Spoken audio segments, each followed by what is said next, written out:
d'autres qui demandent des salles de prière. 2-3 joueurs sont capables de s'arrêter en plein entraînement pour faire la prière. Les prières dans les vestiaires, c'est courant et c'est admis. En fait, ça concerne quand même des milliers de personnes. C'est vraiment une ambition politique, l'entrisme islamiste, c'est pas juste du vent, ça se fonde sur des écrits et ça se fonde notamment sur les écrits d'Hassan al-Banna, qui est fondateur des Frères musulmans. La députée macroniste Caroline Yadan est une menteuse et une hypocrite. Dans l'émission L'Afterfoot sur RMC, elle est faussement venue défendre la laïcité, mais en réalité, elle était en mission contre l'islam et les musulmans. Déjà, qu'est-ce qu'elle foutait dans une émission de foot? Tu me diras, on a bien Daniel Riolo dans des émissions politiques. Dans les deux cas, c'est de la merde. Et même dans le foot, Daniel Riolo est devenu imbuvable. Le gouvernement et plusieurs personnalités politiques, notamment au Rassemblement national, ne cessent de parler de radicalisation dans le sport en prenant l'exemple du voile. Mais que disent vraiment les rapports? Spoiler alerte,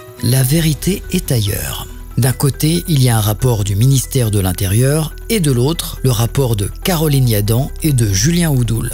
Deux rapports, deux logiques radicalement différentes. On commence d'abord avec le rapport de l'IHEMI, Institut des hautes études du ministère de l'Intérieur. L'approche est scientifique, elle est basée sur des enquêtes de terrain, des entretiens avec des acteurs du monde sportif et une collecte de données chiffrées. Conclusion principale, aucune preuve d'un phénomène massif ou structuré de radicalisation religieuse dans le sport. Moins de 0,02% des structures sportives seraient concernées. Donc autant dire, rien. La tonalité est plutôt neutre, le rapport ne nie pas qu'il puisse exister des cas isolés, mais il invite à ne pas en tirer de généralisation hâtive. Parlons cette fois-ci du rapport parlementaire de Caroline Yadan et de Julien Houdoul.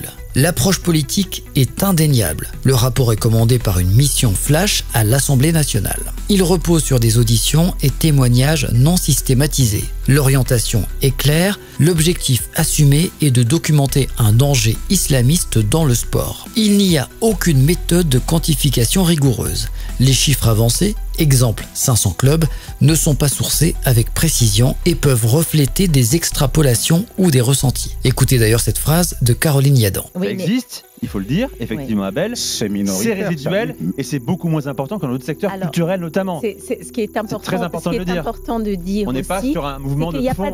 Oui, mais il n'y a pas de chiffres officiels. C'est-à-dire que c'est vraiment ça dépend des... Deuxièmement, chez cette même Caroline Yadan, il y a une confusion entre la foi, la pratique religieuse et la radicalisation. La députée macroniste entretient volontairement une ambiguïté dangereuse. Elle mélange allègrement des signes de foi visibles, comme le port du voile ou la prière, avec des signes de radicalisation ou de rejet de la République. Ce glissement sémantique peut créer l'idée que toute manifestation religieuse musulmane dans l'espace public est suspecte, ce qui est juridiquement et moralement discutable. Et enfin, l'hypocrisie de Caroline Yadan est plus que visible. Regardez sa réaction lorsque l'animateur de l'Afterfoot lui parle du club juif du Maccabi Créteil. Il faut absolument que l'État soit fort. Et ça concerne toutes les religions, bien sûr. Respecter. Toutes les religions. Voilà. On a parlé du carême. Il y a aussi des clubs de confession juive qui sont ouvertes aussi, comme le Maccabi Créteil ou Sarcelles également. Oui, mais enfin, il n'y a pas de comportement ostentatoire ou de comportement qui veut amener absolument l'autre. Vous parlez de prière.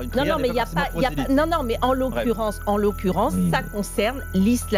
Ce qu'on a entendu et les déclarations, c'est sur l'islamisme. Une prière n'est pas forcément prosélyte. Merci Caroline Yadan. Je rappelle que votre rapport, on peut le lire si on veut le faire. Selon elle, ce n'est pas pareil. Le seul problème, c'est l'islamisme. On peut y voir une instrumentalisation politique où l'islamisme sert de levier pour des politiques plus larges de restriction des signes religieux, mais ciblant en pratique presque exclusivement des musulmans. Allez, je te montre ce qu'on peut voir sur le site internet du club de foot, le Maccabi Créteil. Déjà, le logo du club, le Maccabi Créteil, arbore l'étoile de David à 5 branches. Ostentatoire ou pas ostentatoire? Et regardez ce qui s'est passé en avril 2024 pour ce club de foot. Maillot frappé d'un croissant et d'une étoile, un club de foot de 7 sanctionné pour pratique communautaire. Après un rapport pointant un logo renvoyant à l'islam et un choix délibéré de ne pas développer de section féminine, le 7 Olympique Football Club s'est vu retirer son agrément par le préfet de l'Hérault. Mais revenons au Maccabi Créteil. Je vous lis cet extrait. Le Maccabi aspire à amener ses membres au moyen de l'éducation physique et spirituelle, à la compréhension de leurs responsabilités, à la participation à tous les devoirs nationaux du peuple juif. Les valeurs du judaïsme doivent être mises en valeur et enseignées au travers du sport. Une âme saine dans un corps sain, s'affirmer et représenter le peuple juif avec fierté. Allez, je vous laisse remplacer peuple juif par peuple musulman. Projet communautaire, le Maccabi Créteil se veut être le club de la communauté juive. Être fier de porter la Magen David sur le cœur et la respecter. Être un pont au judaïsme à travers le sport pour les personnes éloignées de la communauté. Imaginez si c'était écrit « Être un pont à l'islam à travers le sport pour les personnes éloignées de la communauté ». Et pourtant, personne ne parle de radicalisation et ça ne gêne pas Caroline Yadan. Ce n'est pas la religion dans le sport qui dérange, mais c'est l'islam. Rien d'étonnant d'ailleurs lorsqu'on connaît les positions de Caroline Yadan et de Julien Oudoul concernant Israël et Gaza. Non mais franchement, j'insiste, mais imagine la réaction si un club musulman écrivait « Nous voulons éduquer nos jeunes dans les valeurs de l'islam et les relier aux devoirs de la Oumma ». Le club serait immédiatement accusé d'islamisme, voire de séparatisme. Et peut-être même de terrorisme, qui sait. Il y a clairement une stigmatisation, ce débat sur le voile dans le sport, c'est une diversion politique. À ton avis, quel est le rapport le plus crédible, celui de Julien Oudoul et de Caroline Yadan, ou celui du ministère de l'Intérieur qui a été déterré par Mediapart et qui contredit le gouvernement sur le port du voile dans le sport? Pour rappel, la conclusion de ce rapport, c'est qu'il n'y a pas de phénomène de radicalisation dans le sport. Si tu as regardé la vidéo jusqu'au bout, n'hésite pas à écrire en commentaire Caroline Yadan, Julien Oudoul, mytho.